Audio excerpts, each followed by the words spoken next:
شعار الكرد التابع للجيش الوطني الفيلق الثاني الفرقة الثالثة.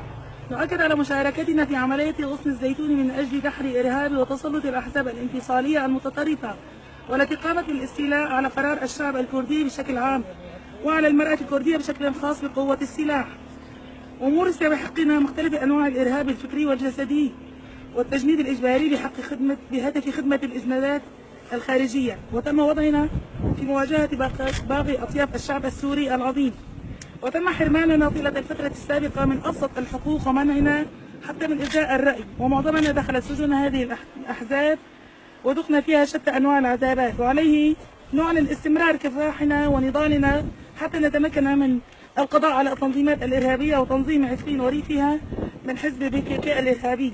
وقد عمل حزب بي-كي-كي على خداع الرأي العام الدولي في محاولة لتجميل صورته بإطلاق أسماء وحدات حماية المرأة ووحدات حماية الشعب، والحقيقة خلاف ذلك. النساء لديهم مجبرين على القتال، والشعب لديه مسلوب الإرادة والقرار، والأطفال مجبرين على حمل السلاح. ونقول لأهلنا وأخواتنا في عفرين من عرب وكرد وتركمان وعلويين وأزيديين بأننا سنكون درعا لكن ونعدكم بالقضاء على هذه الأحزاب الإرهابية لتعود عفرين كما عهدناها أزملة وخالية من الإرهاب. وندعو أخواتنا المجبرات على العمل مع حزب البي-كي-كي إلى رمي سلاحهم فورا والابتعاد عن هذه التنظيمات الإرهابية، ونحن مستعدين لتقديم المساعدة الكاملة لكم. فنحن وأخواتكم في الجيش الوطني الحر سنكون في خدمة أهلنا وشعبنا في عفرين. فعملية غصن الزيتون ما هي إلا للتخلص من الإرهاب لتنالوا حريتكم وتعيشوا بكرامتكم.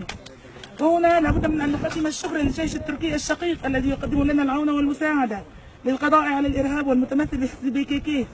ثورتنا مستمرة وراية الجيش السوري الحر سترفرف عاليا في سماء عفرين النصر لثورتنا والرحمة للشهداء والشفاء للمصابين.